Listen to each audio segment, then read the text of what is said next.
Kia ora and welcome to my channel. My name is Carla and this is Sew Knit Create and Repeat. Today I'm just going to show you, if you're interested, how I clean my sewing machines. So mine are quite dusty, but yeah, they just need a bit of a clean out. As you imagine, you're working with fabric, so you get a lot of lint. So they need to be brushed and oiled, and this morning I made a pair of culottes, and the whole time I was thinking I really need to do these machines. So I'm going to try and record. If you're seeing this, means it was successful. If you don't see this, well, this bit doesn't matter, does it? Right.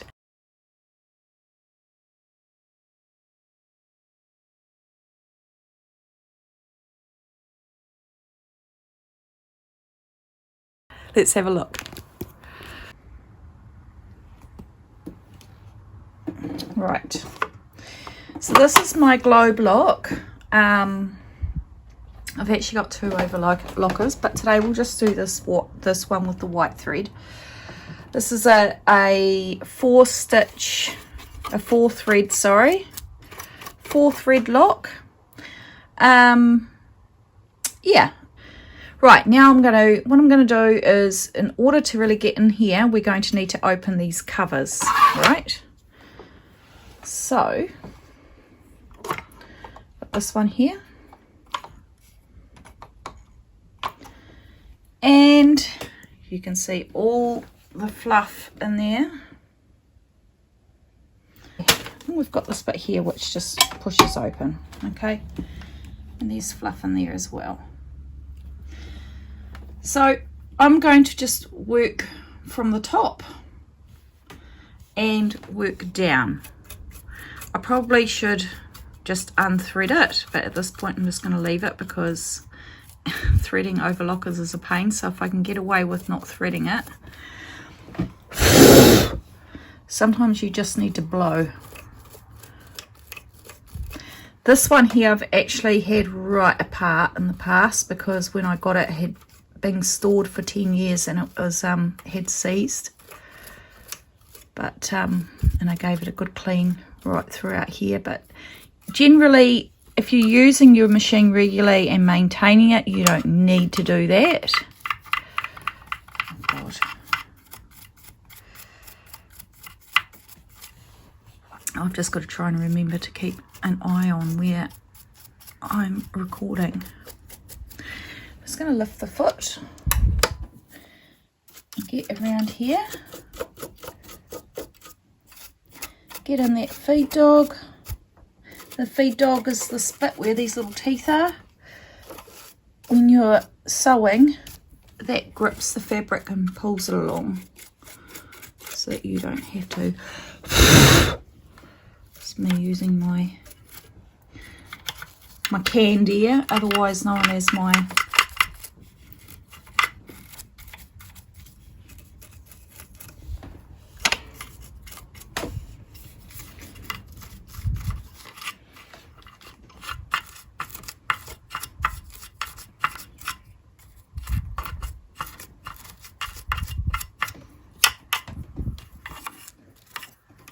see there's actually some bits right down the back there, made their way down. I'll get in there.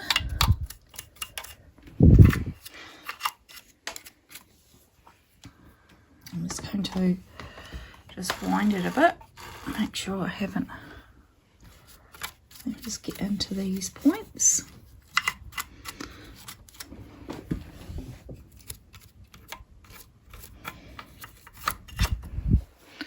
There's quite a bit of stuff also all over my legs, so that's the worst of it. So now we've got to ascertain where to put oil. Now your machine should come with a manual, and if it comes with a manual it'll tell you where to oil, but a rule of thumb is if you've got two parts moving together, then you're probably going to be wanting to oil it, if that makes sense. Right, so what I'm going to do now, I just saw some bits in there that I wanted to get at. What I'm going to do now is I'm going to move the wheel, the hand crank, and I'm going to look at which parts are moving against each other to decide, oh God, there was a fly on me, to decide where I'm going to go. Look at that fly, drive me nuts. Right.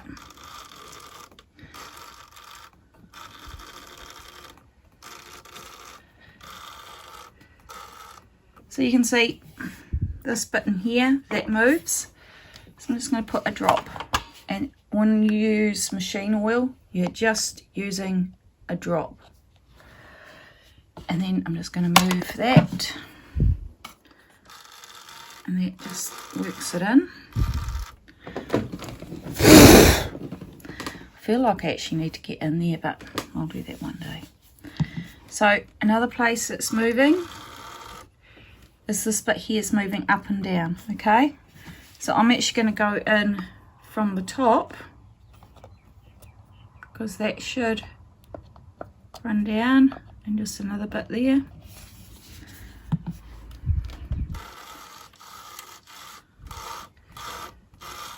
How's that looking? Maybe just a tad bit down here. One drop there. Let's just move this down and get that going. Right, so you can see I can't really oil what's in there without taking the machine apart. Same as in there.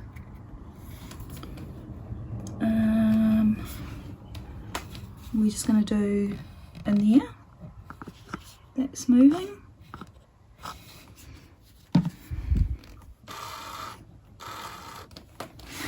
Let's have a look around this side.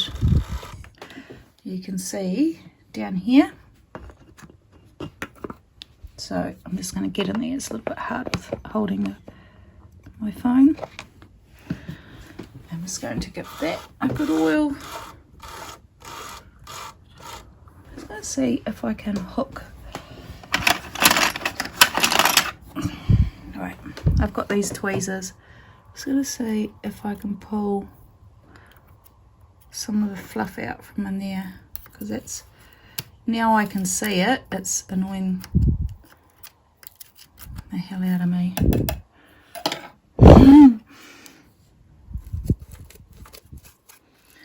Oh, to have an overhead camera, wouldn't that be handy? Right, just going to pull this nice and tight, get rid of that, got a bit of fluff happening there. It's all right. Right, now what I'm going to do is close that up. Right, turn the power on. I'm just going to run it. Maybe put the feet down. Let's see what's not coming through here. Something's coming. See, this is the danger. Is that things can come undone. That's why it was probably better to just unthread it and rethread it. But I always find that, there you go, so that needs to go through that little hook there. But that's right, I always find that trying to get the right tension right is a real pain. So the less you touch it, the better you go. Right, I can just see a little bit more that's moved down while I was running it.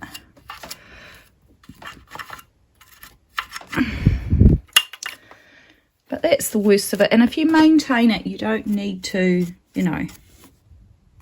I'm also going to just do a little drop here where the cutter is. There you go. Right, my next place to go to is my sewing machine. So at the moment, what I'll do is I'll just set you up here so you can see this. I usually do flatbed sewing, so I'm just going to move this perspex off.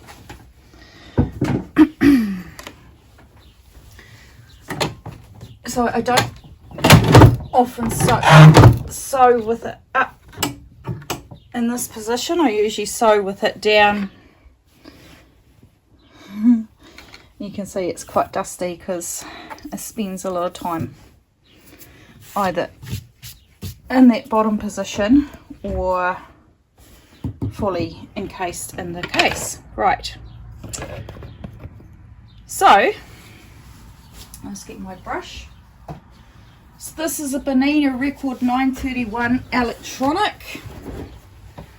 Power's off at the moment.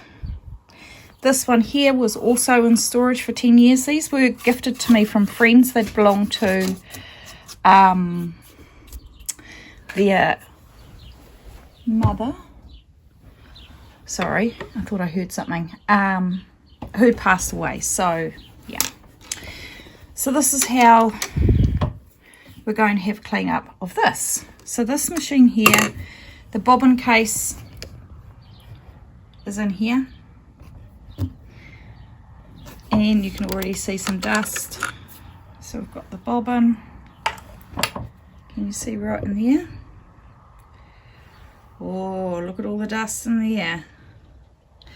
So with this here, there's a clip. Can you see that? That's better. And I can take that off. I can't take that bit off. And then I can take this out.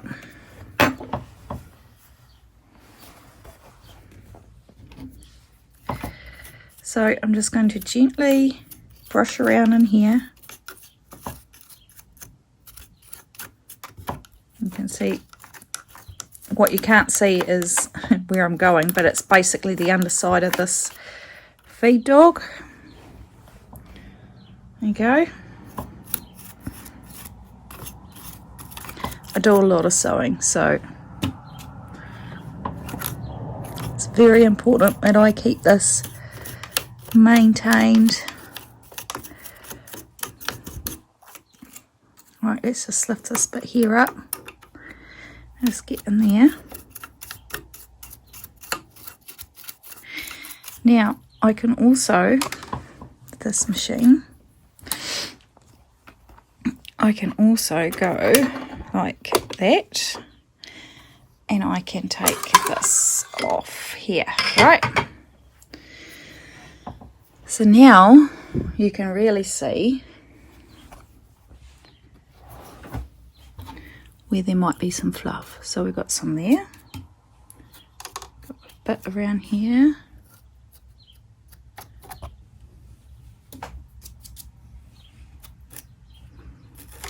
and in there.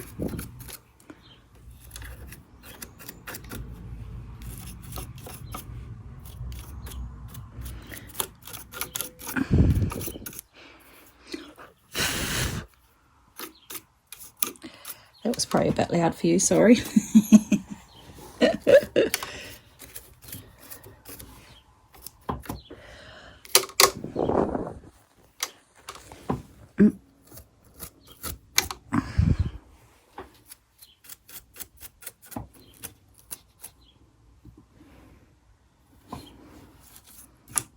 Right, so that's pretty much all the lint removed.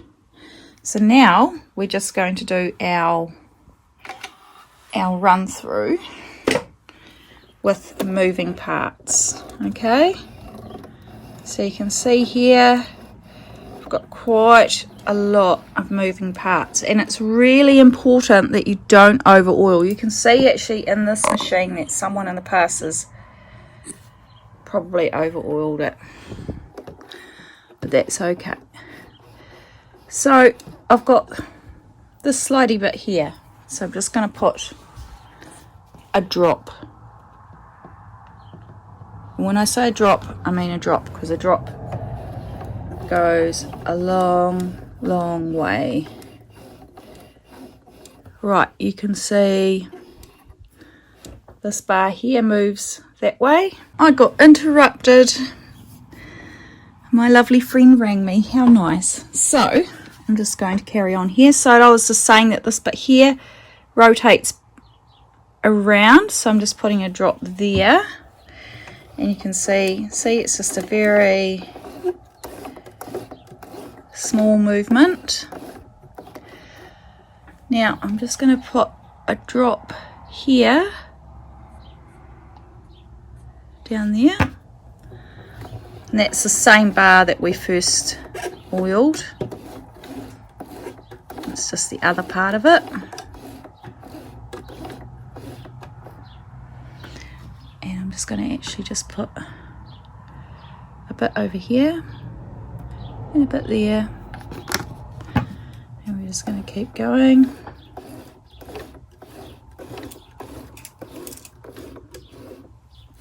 We're just going to put a drop in this bit, and where else? In the back of this case here. So let's just do that. That's nice.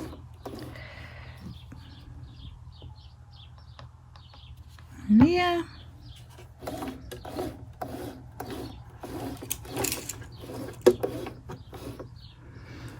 I'm just going to go down here. That's it, to that one.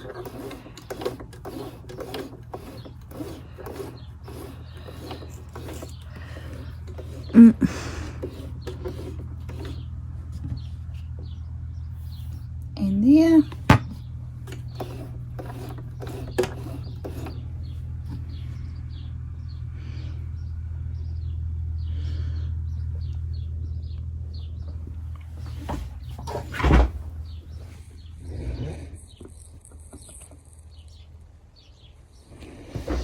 Right, that's good. So most of me moving parts have been done. Right, so now I need to pop this bugger back in. So I'm just going to wait. So make sure that that's to the top so the needle doesn't come down. And we're just going to pop that in, oh, like that. Then we're going to push that one back up. Then we're going to, oh, bit of fluff on the back of that. I'm just going to slide this back through gently. That just pushes in there, and then you just go down like this, clip, and the bobbin can go back in here. I can sort that out later. Then you can just, you know, give the rest of the machine a nice sort of wipe down with a soft cloth. I used to be quite bad at just leaving my machine out, but now I've got this sewing machine cabinet. Generally what I do after use is I pop the machine down into the cavity and close it all up to keep her dust free. These ones here, yeah, to be fair, I've got to be honest, they're usually out in the open. I do have a tablecloth, but yeah, I don't always do that. So I'll put this video together. Hopefully it was useful, and we'll see how you go. If you've got any questions, just fire them away in the comments. Thank you for watching, and I will check you out next time. Bye.